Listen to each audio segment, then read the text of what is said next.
বাংলাদেশের মানুষ ভীষণ ভালো, ভীষণ আবেগী, আবার ভীষণ স্বার্থপর। বাংলাদেশের মানুষ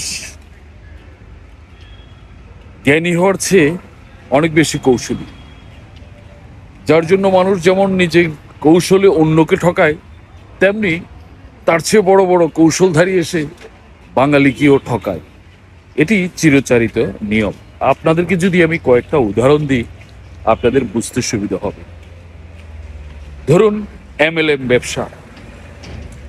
এমএলএম ব্যবসায়ী যারা বাংলাদেশে এসেছে, সবচেয়ে বেশি ঠকিয়ে গেছে হয়তো বাংলাদেশের মানুষকে। তারা বিভিন্ন প্রোডাক্ট নিয়ে এসে প্রোডাক্টের মার্কেটিং করে শেষ পর্যন্ত জেনুইন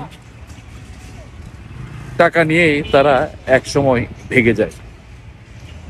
এই যে কথাটা বললাম, কেন বললাম একটু পরেই বলছি।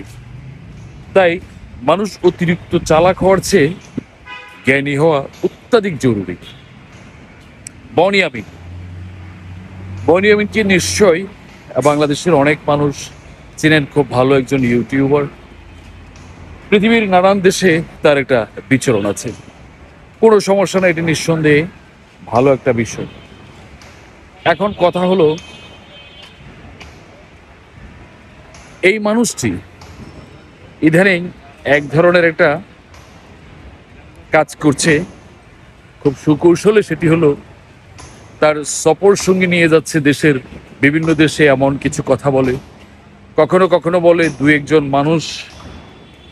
একজন স্টুডেন্ট সে বাইরে নিয়ে যাবে, আবার কখনো কখনো তার সাথে খেলা দেখার জন্য আমেরিকা নিয়ে যাবে, এবং সেজন্য কোথায় যেতে হবে সেটিও বলে দিচ্ছে।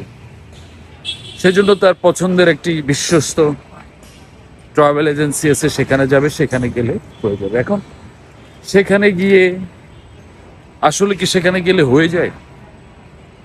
নিয়মতান্ত্রিকভাবে যে যোগ্য সেই পাবে, ব্যাপারটা এমন। এখানে বনিয়ামিনের কোনো স্পেশালিটি বা সেই ট্রাভেল এজেন্সির কোনো স্পেশালিটি উপরে ডিপেন্ড করে ভিসা পাবে এমনটা বিষয় না।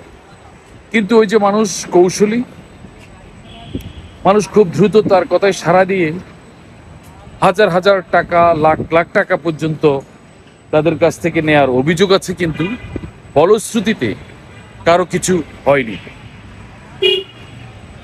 তার মেয়ের জামাই আছে, সম্ভবত ইউএসএ থাকে, সেও শ্বশুরের এই সমস্ত অসঙ্গতি নিয়ে কথা বলে, অর্থাৎ যার যার কর্মফল সে দেবে, সেটি শিওর লাবিব। এবং সে বলে মানুষ যদি বোকা থাকে তাহলে তো তার কিছু করার নাই। কেউ যদি বোকা হয়ে তার ক্ষতি করে, তার বা কি করার আছে? তার কি বিবেক বুদ্ধি নেই? এইসব বিষয় নিয়ে, শ্বশুরের এইসব অনিয়ম নিয়ে তার মেয়ে জামাই এই ভিডিওটি করেছে। এখন কথা হলো,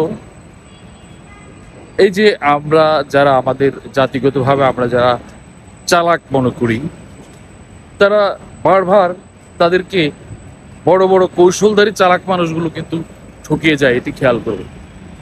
ইউনিফি বলেন, বনিয়ামিন বলেন, আরো কতজন আসবে আমাদেরকে ঠকানোর জন্য।